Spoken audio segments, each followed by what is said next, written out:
this methodology, but just to a little refresher, then I will develop some critique of value-sensitive design, and I will explain why I think it makes sense to turn to virtuous ethics in order to address this critique. And then I will also illustrate what this might mean. It's still quite a broad outline of an eventual method, of what the eventual method might look like.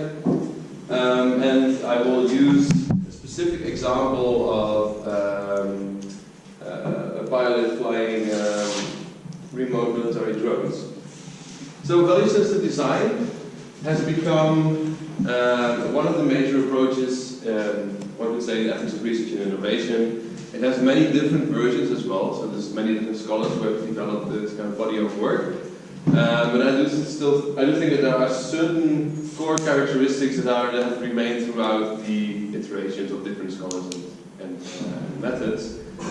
Which first of all is that they all these methods use a tripartite methodology, which means that they try to incorporate what is called conceptual investigations, empirical investigation, and technical investigations.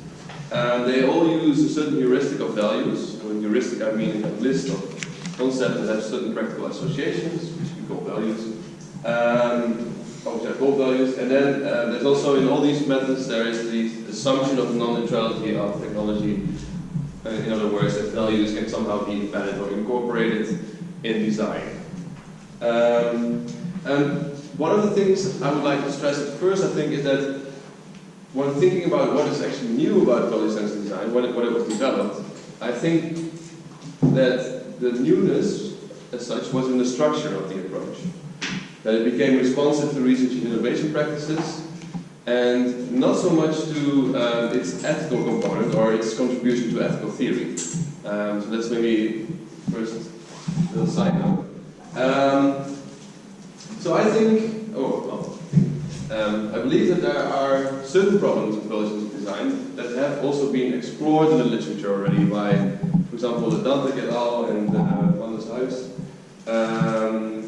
that mostly focus around this concept of value and the heuristic of values that's being used and how we arrive at this heuristic of values.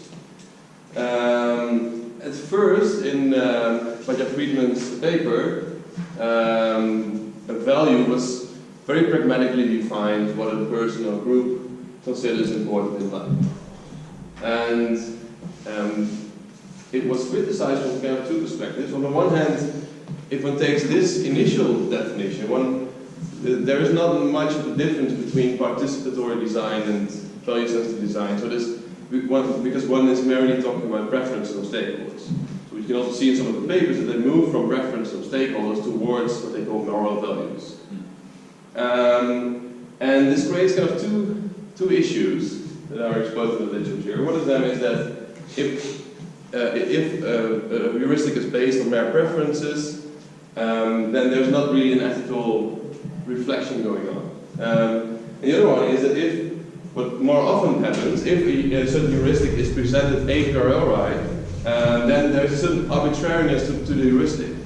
So one can present any kind of list of values that are being presented as a moral value being relevant to a certain case. But there is no real way of saying why these specific values should be applied and why there is certain coherence to this heuristic. So those are problems that have been discussed in the literature. I would like to add another issue, and that is related to the way that value-sensitive design often justifies its approach. For example, by focusing on Langdon Winner's account of political bias, so certain values being embedded in the design of a bridge. But this notion was also criticized, well, not in the value-sensitive design literature, but in the literature on philosophy of technology, criticized by Bernard Jürges, who said that it kind of represents a certain control, too much of a focus on control, which is like the idea that through intervention in technology, the design of a technology, one can change socio outcomes.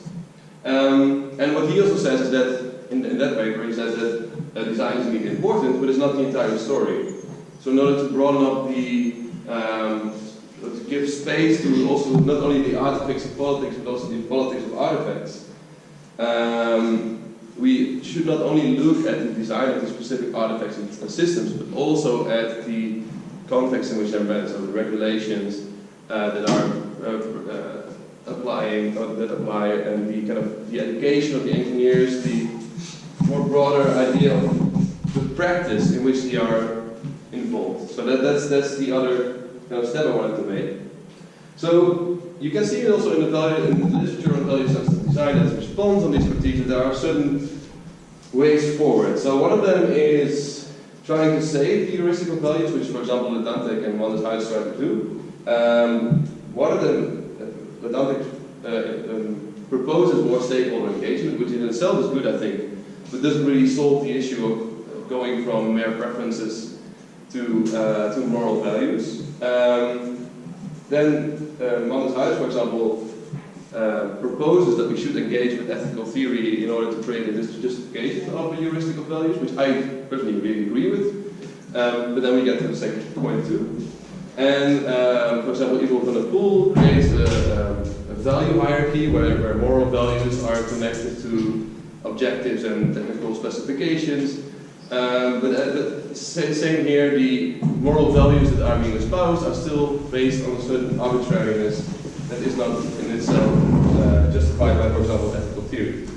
So the other one, oh, should I put ethical theory there, is using a theory from non-ethics, which is also done by certain authors, for example, discourse ethics and care ethics by Weinberger.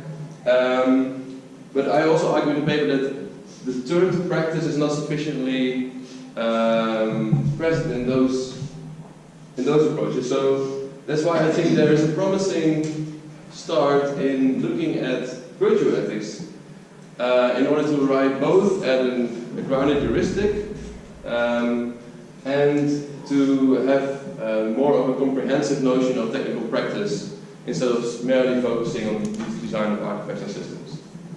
Well, and fortunately, there is actually a very recent discourse on virtue ethics and ethics of technology, in which I think Shannon Bellow's book, Technology and the Virtues, is one of the major achievements. Although, in that book, she does not yet offer an account of, or a method, or to actually incorporate her virtue ethics approach in research and innovation practices. So that's still something that's missing. And I think that actually we can, if you look at the virtue ethics literature, my conviction is that, especially in McIntyre, we can actually find a very feasible way of connecting ethical theory with research and innovation practice. Just to very shortly introduce the broad outlines of this approach, it is grounded in this notion of practice. This is a shared or cooperative activity, and practices, according to McIntyre, are made intelligible through narrative. So if we want to know something about the practices that we want to investigate, we should look at narratives. Narratives between practitioners or between policymakers and practitioners. Any types of narratives that are relevant for to understand a certain practice in its entirety.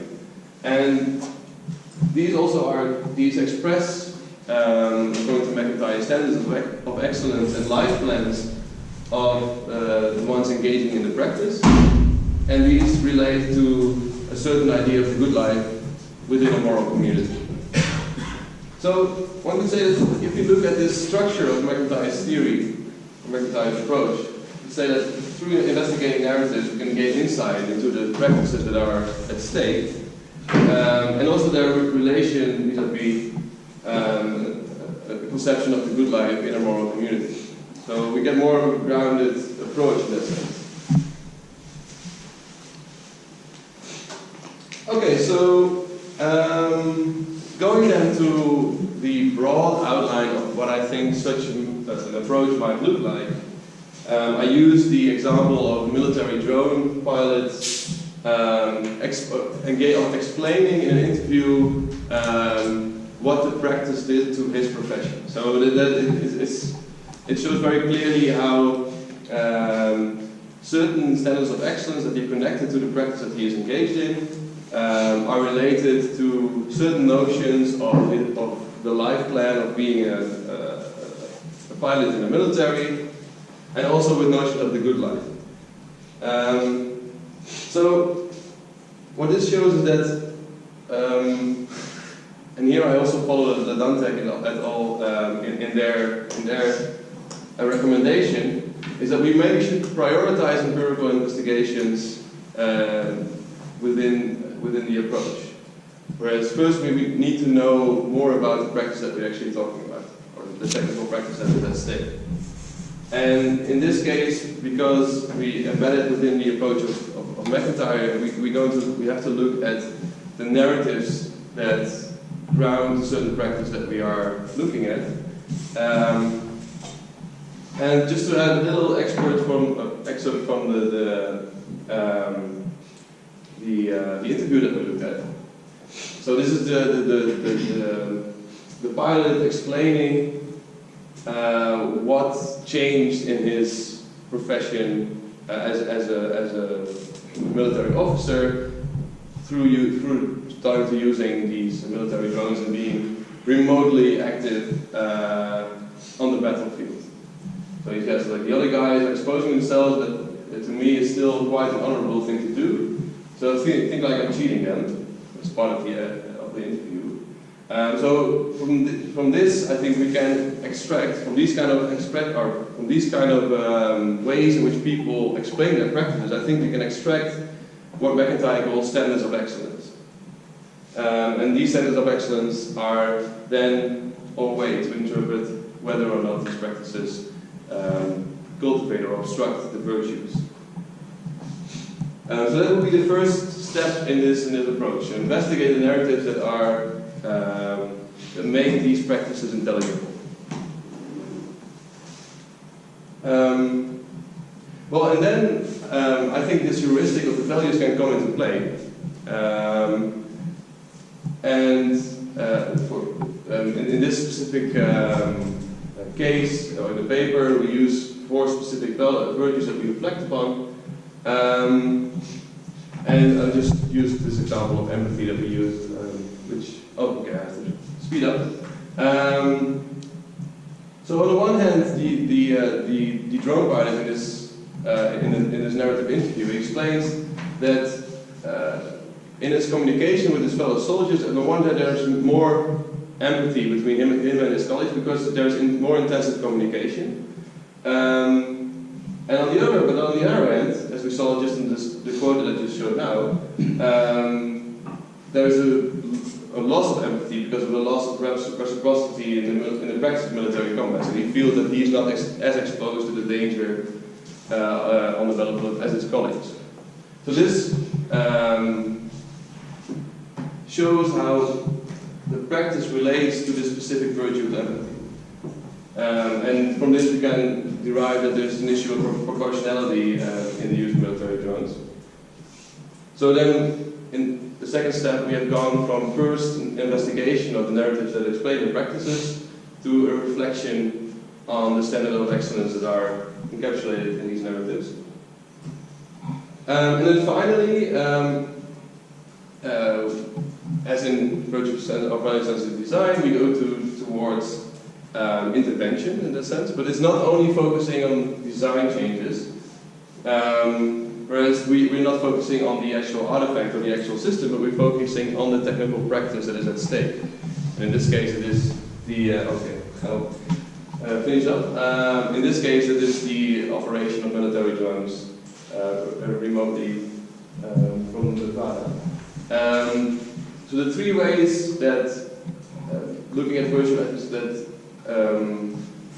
these interventions could be shaped, so to say, is on the one hand with regards to human development in general, so for example education, training of these engineers or of these pilots. On the other hand, also still technology design is still there, but it's just not the entire story.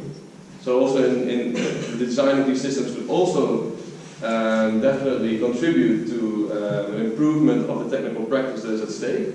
But third, also policies and regulations that could enhance these technical practices in accordance with virtue. Well, I guess then that's it for now. Yeah, let's go to the questions.